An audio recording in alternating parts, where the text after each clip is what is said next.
If you want to reach the island from the mainland, you can either take a sled or drive. But all who wish to go to or from the island must cross a mile of Lake Superior ice.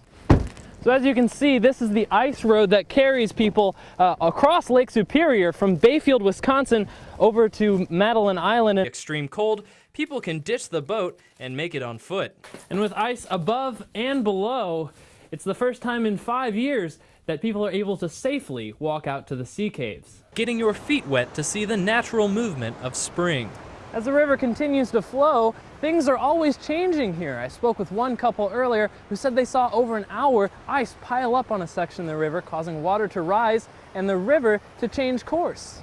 Large chunks of ice and even whole tree trunks flow down the river, carrying winter away to the song of the singing streams. The spot goes hand in hand with good health, while in the other hand, why not just sort of take the party downstairs afterwards? You can grab a nice frosty beverage.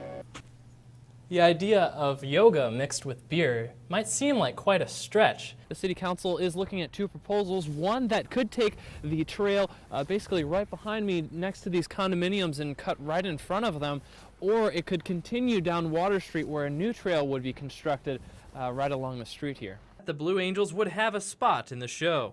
The Blue Angels haven't been in Duluth since 2008, but they say they're excited to return. And while some are stuck in the snow today, others are taking advantage to hop onto the ski hill. Do things the old-fashioned way. He's using draft horses, and it's not because he lives an Amish lifestyle. In fact, he has many reasons. Chris says this style of farming is perfect for his farm because he has smaller fields and he gets to have a little bit of fun. When you can get work done and have fun at the same time, that's pretty nice. Another foot of snow added to the already deep pack. The piles just keep getting higher. And with so much snow this winter, piles just like this one are all over the place. People just don't know what to do with all the snow. I remember seeing snowstorms or snow like this, the level of snow that we've got, but I was a lot shorter back then. Vertical here, I'll say into the float as I ease off of the G. So you kind of relax a little bit over here on the top. We can look out the top of the airplane at the ground. Of course, I had to ask what they'll be doing at the All-Star Game. Well, we're going to have a couple of folks on the ground at the game. About 90% of all flowering plants require animals for pollination, and although the research was done on this particular flower, it can be used on that 90% to better increase the nectar amounts that are in those plants.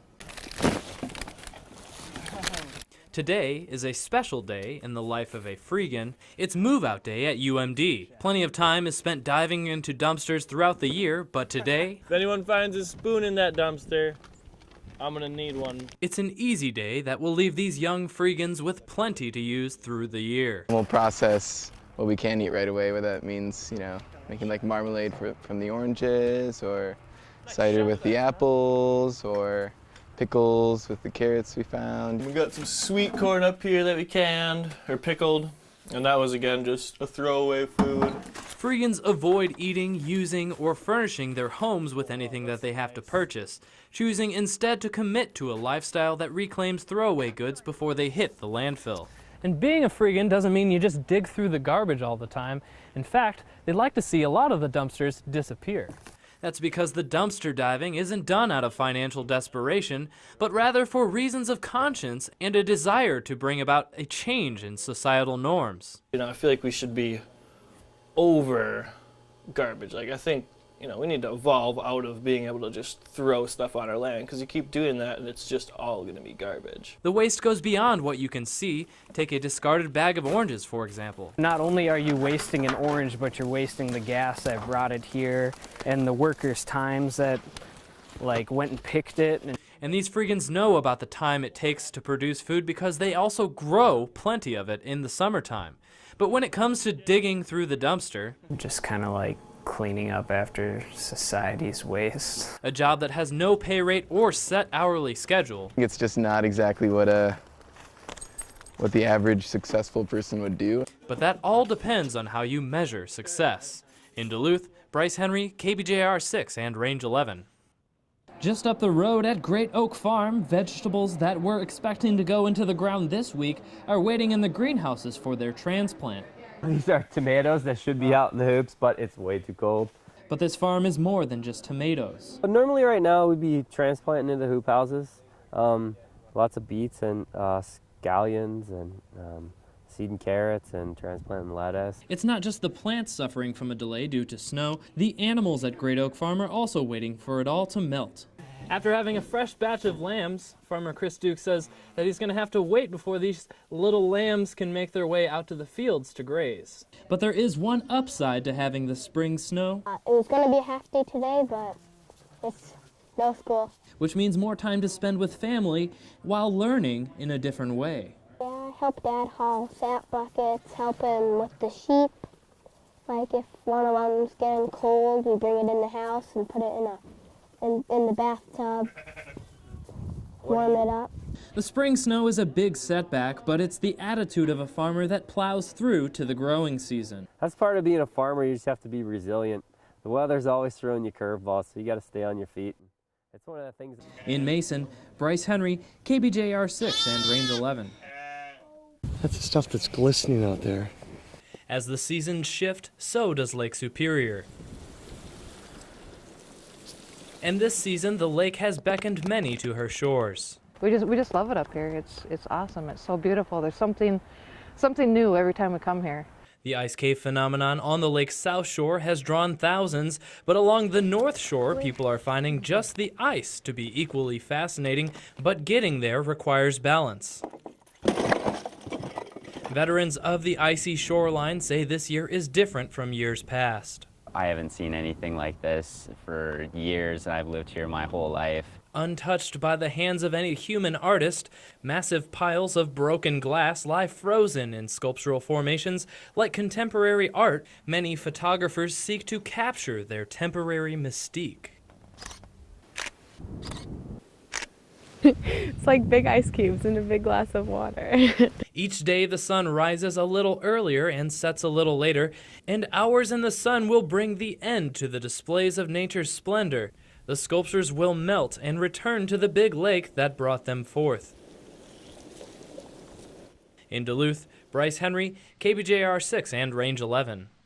This river before especially back in the 60s and 70s, looked terrible. There was oil, there was scum, people saw foam on the river. It's a situation that the St. Louis River has been recovering from across generations.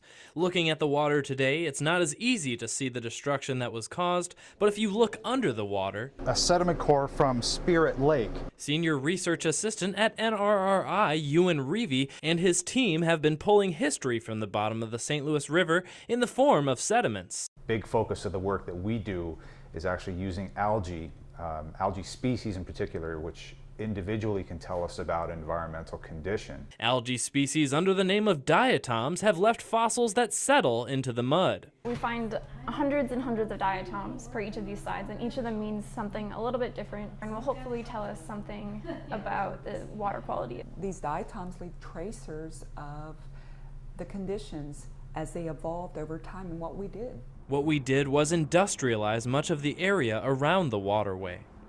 The sediment will show researchers up to 300 years of data going back well before European settlers came to the Northland. The river has been on the rebound since water treatment facilities and other environmental practices have been put in place, but researchers hope the sediment will reveal the baseline to which they hope the river will rebound. We don't have that nail in the coffin that tells us that indeed we have rehabilitated this ecosystem. It is much better than it used to be, and we have dealt with these beneficial use impairments. The river is currently listed as an area of concern by the Minnesota Pollution Control Agency. The data found will help shape policy around the river and help answer the big question. Have we shown significant enough rehabilitation of the ecosystem that we can delist it as an area of concern? That answer will come in the future after scientists fully understand the past. In Duluth, Bryce Henry, KBJR 6 and Range 11.